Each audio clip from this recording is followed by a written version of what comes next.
right, so we are going to draw still life today. The still life.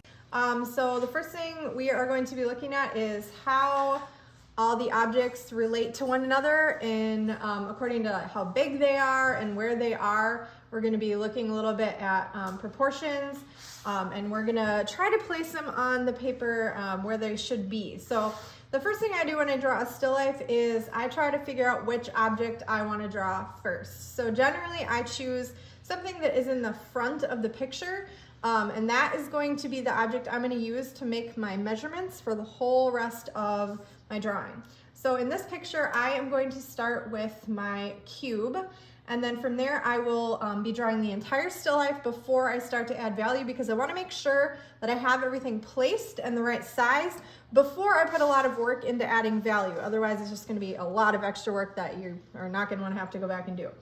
All right, so we're going to start with this box shape. So when we're doing, box form. The other thing is use the space on your paper that you have. If you have a large piece of paper, try to use it. But the other thing that sometimes is a little tricky is getting everything to fit on your paper without running off the page. So that's another reason why you might want to measure things out before you run off your paper. So I'm actually going to move this line down a little bit because I feel like I put it up a little high, but that's no problem. So the first thing I'm going to do when I'm going to draw a cube is I want to look at the angle of the lines that I'm drawing. So it's really important to measure them. Sometimes I'll take my hand or my pencil or what I have and I'll measure on the picture to see which direction that line is going, whether it's going this direction, that direction, that direction. But I'm going to measure this one. This one looks like it's going up and back, so I'm going to try to recreate that angle on my cube. And a cube should have 4 of the same sized squares, so I'm going to try to make them about the same size, although we're going to see a little bit less of this side. All right, so I'm going to now draw another vertical line. And when I'm drawing, without going into great depth of 2D, of 2-point perspective, I'm just going to tell you for right now that we're going to have 3 sets of parallel lines when we're drawing a cube, and that's going to help you get a more accurate cube. All right, so when we're drawing a cube, it kind of starts out to look like a book. So I'm taking measurement for this line as well. This one's a little bit more severely angled upward, and then I'm going to make the one below it about the same angle. So I'm looking at this line and making sure it kind of matches here, and then I'll have another vertical line. So here's a set of parallel lines, and here's these 2 and these 2, and now we're going to put the back of the box on, and you'll see another set of lines that are parallel. So the back of our box is going to be this line again. So I'm going to make this line. That should be the same. So this, and this will be parallel, and then I'm going to make this side of the box, which should have the same angle as this line. So now I'm going to kind of look at it and see if it looks like it does in the picture, and I might alter my lines a little bit. Notice I'm kind of sketching out things. I'm not making my lines super dark, and I'm also not worried if I make a mistake. Like I have a mistake here, but that's no big deal. It'll just add some character, and it adds a personality to your drawing later anyways. All right, so I've got this box placed. Now I have this box, so this is going to kind of be the measurement for everything else that I put in my drawing. So when I'm looking at my picture, the next thing I'm going to look at is the sphere that's next to it. I'm going to notice that there's a little bit of space in between the cube and the sphere, so I don't want to miss that. And then I'm going to say the sphere looks like, if I took a measurement, it's going to be about 3/4 of the height of my box here. So, and I also am noticing that it doesn't sit along the same exact line as my cube. So if I drew a straight line out here, my cube or my sphere is going to be a little higher up than that. It's about halfway up. So you can do this mentally, or if you need to draw it out when you're first starting, that's no problem. So it's about halfway up on the bottom of this line. I've got a little gap in the middle. If I want to, I can measure to see how big that negative space is. And I'm going to say it's a little less than half of my sphere, which I don't know yet. So you know what I'm going to do? I'm just going to kind of place it, and we're going to see if I can get this about the right size. So I said it's about 3/4 of the height of my cube. So that looks about right. And I'm going to look at this gap in between, and I said it's about a little less than half of my sphere. So now that I have my sphere, I can measure that. So that looks about right to me. Okay, so I have these two items placed. Now I've got one in the background. Again, I'm kind of just drawing my lines and making sure I have it where I want it to go. All right, now I've got this cylinder in the back. So my cylinder is obviously a lot taller than both of my objects. And how tall is it? So I would say, again, use something you already have to see how tall your cylinder is. I'm gonna take a wild guess. It's about 2 spheres tall, maybe a little bit less than that, but I'm gonna measure it and see. It's a little less than that actually. So let's say, 2 spheres tall. It doesn't start right at the bottom, but it starts up a little bit higher, so it's gonna start up about here if I'm looking at my picture. I'm always looking back and forth, back and forth, back and forth to make sure that I'm drawing what I'm seeing, not what I think I'm seeing. Okay, so the next thing I'm looking for is where does this line, this vertical line start from? Well, it's a little bit back on this side of my cube, so I'll start going vertically up here, and then I'm gonna move over to this side, and it's probably starts about right here on the cube, or I'm sorry, on the sphere. So I'm gonna draw upwards, and I need to know how tall it is. So I said it's less than 2 spheres. So here's 1 sphere, and honestly, it was probably like another half. So 1.5 spheres tall is what we're gonna say. So I'll make the top of it or right here. You can make a mark there when you figure out how tall it's gonna be. The next thing I'm just gonna talk a little bit about, because we're gonna learn about later, is this ellipse on top of our cylinder. And you're gonna say, what is an ellipse? Well, an ellipse is just a circle, but it's squashed. So when I add this circle on here, depending on how high up we are viewing this cylinder, this is gonna look different. So we'll talk more about that later, but I just want you to notice that squashed circle there. All right, so now I think I have these. Now I'm gonna go back and double check, and I can check around my objects to see if the negative space looks the same. That's the space that's not there. I can check this negative space. I'm just checking everything, trying to size it up, see if it looks right. I honestly think this might need to go a little taller. It looks a little short to me. So again, not erasing. I am just going over my lines here. I'm gonna redraw over this, reinstate my lines here, and I think I'm a little happier with that, so that is better for me. All right, now on to values. So we're gonna look at the cube first.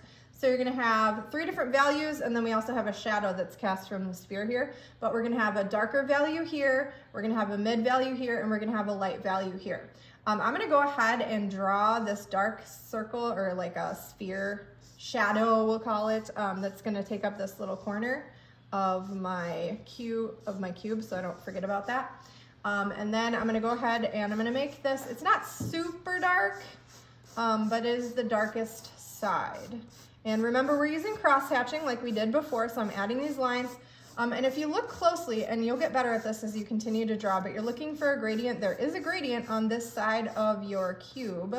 So it is gonna be a little darker right here, and then as it goes back, it tends to get a little lighter. So I'm gonna try to kind of recreate that here in my values. Remember how the more values you have, the more three-dimensional, the more realistic that your drawing is gonna come out. So here we go, going back, getting a little less dark, and I'm always looking, I'm looking back and forth and back and forth, making sure that I am looking at my picture or my object, whatever I'm doing. So there is a little bit of a gradient going on here, but I want it to be the darkest part. I should talk to you a little bit about looking for the darkest area in the drawing. So if I'm looking actually probably this area of shadow, and then the cast shadow underneath the sphere is gonna be the darkest area. So therefore, everything else is gonna relate to that. So we're gonna check our values based on that being the darkest value. All right, so that looks okay. So I'm gonna move on to the top of the box. So the top of the box is going to be a little less dark than this. And as I'm drawing, I'm still looking and saying, oh, don't like that line, don't like that line, fix it, fix it, fix it. Needs to be more angled, needs to be straighter. I'm constantly doing that when I'm drawing. So that's fine. Okay, so top of the box, I'm gonna add some value. This is a light mid-tone here. So I'm just pressing lightly against my paper with my charcoal. I'm not pressing it super dark, but I do want to show this value on top here. And if you look closely, you'll find a gradient. Again, this one's kind of hard to see though, but there are going to be gradients on all the surfaces. All right, now this side is pretty light, so I'm actually going to leave it alone.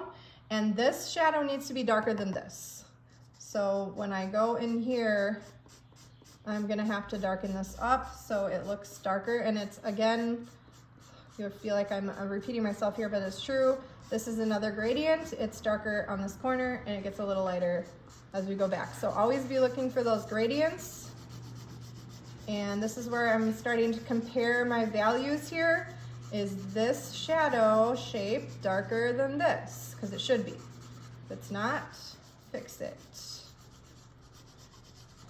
Okay, so that looks darker than that to me. And so I'm happy with that shadow for right now. And this is all just, you know, this is kind of like a sketch drawing. It's not going to be like a finalized drawing, so it's okay if we don't go take it to the nth degree here. I'm going to move over to the sphere, and we talked about the shape of the shadows on the sphere is going to be like a crescent. So I'm adding that on here. This is going to be that core shadow that's coming across the middle. That's going to be that darkest area, and then it's going to get lighter this way, and then much lighter because our highlight light is coming from the left, so it's going to be a lot lighter on the left side of our sphere. So I'm going to add this gradient. Now, before I even get going here, I want to look at this shadow and say, what does this compare to? Is this compared to this? Does this compare to this? I think it's kind of between this and this. So I'm going to have a gradient that starts about here and gets a little lighter. So I'm just going to start to add my darker value in here along this kind of crescent shape that I added. And as I go back, I want to get a little lighter. Because remember, we have that light that's being reflected off of the surface. And I'm noticing I have kind of one value here, so I want to darken up this core value, this core shadow shape here. Darkening, but I don't want to get too dark. Not any darker than that. Okay, and then I come forward, I'm going to get a little lighter, so this will be more of like a mid-tone. Sometimes I like to make noises when I'm drawing, especially when I'm doing boring stuff like cross-hatching. Okay, so, and again, we talked last time about trying to blend those two areas together so we have more of not a harsh edge there. And as I come forward, I'm just going to get lighter and lighter. And there's still some value on here, so I still want to give it something.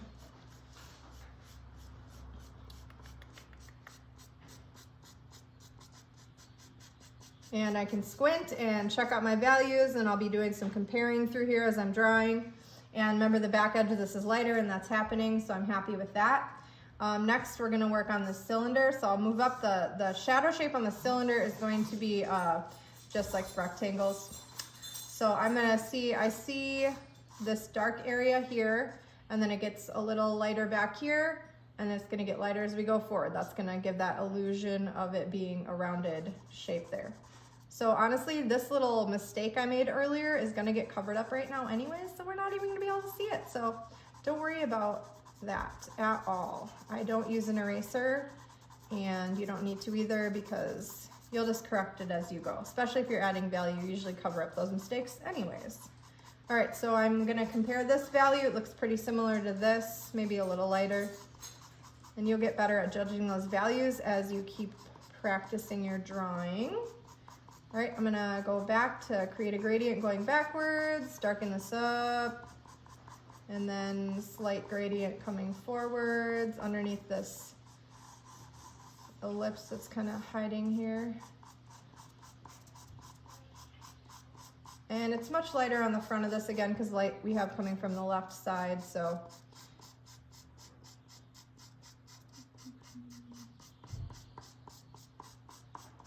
All right, so that will be sufficient for that. Now I'm gonna be squinting, kind of looking around, checking my values. I do have a little bit of darkness along the edge of this ellipse, and then there's also some value on top of here. So something that we should note is when you're drawing one of these cylinders, so this side is darker on this surface, on the top of it, the other opposite side is going to be darker because it's stopping the light from getting here and it's reflecting off the other side. So this is actually gonna be darker on the left and moves to a lighter value on the right over here, which they're whatever. Okay, so shadows. We need to do our cast shadows now. So underneath our sphere is where this extends out and connects to this right here. And it's gonna come around the other side here. And so right underneath, remember, underneath the object is where it's gonna be the darkest part of the shadow. So I wanna make sure that I get that to be the darkest. It'll get a little lighter until it hits the side of the cube, which right underneath the cube again is gonna get really dark because we have those overlapping surfaces. Okay, that'll go together. Compare your shadow. How dark is it? This is pretty dark in the whole picture. This is a darker area. Okay, then we have a shadow coming out from this cube. So I'm looking at the direction of the lines. This one's not as dark, but underneath it is going to be the darkest area. So I'll create darker shadow here. And in the back.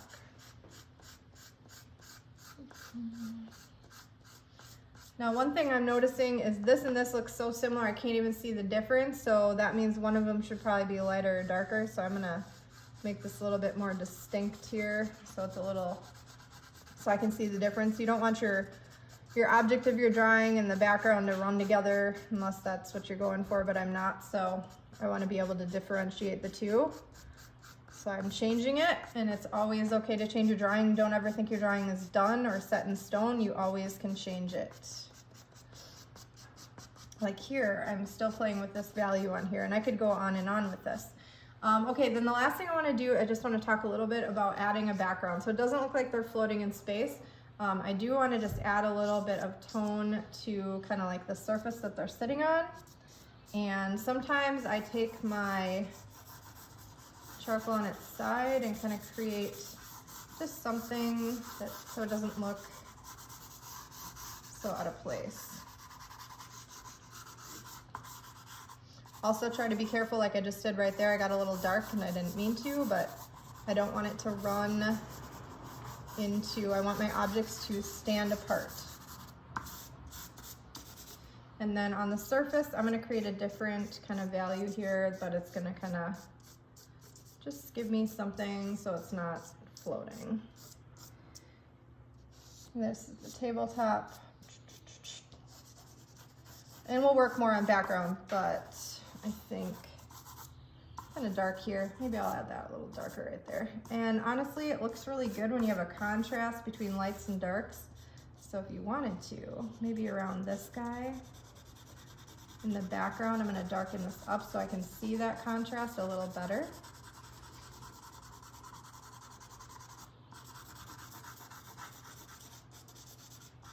It'll give your drawing a little bit more of a finished look though, adding in some background. And I'm just gonna do it a little here. This will also help you shape some of your objects if you got them wrong when you drew the lines. Put the background in and you can reshape them. It's kind of brilliant.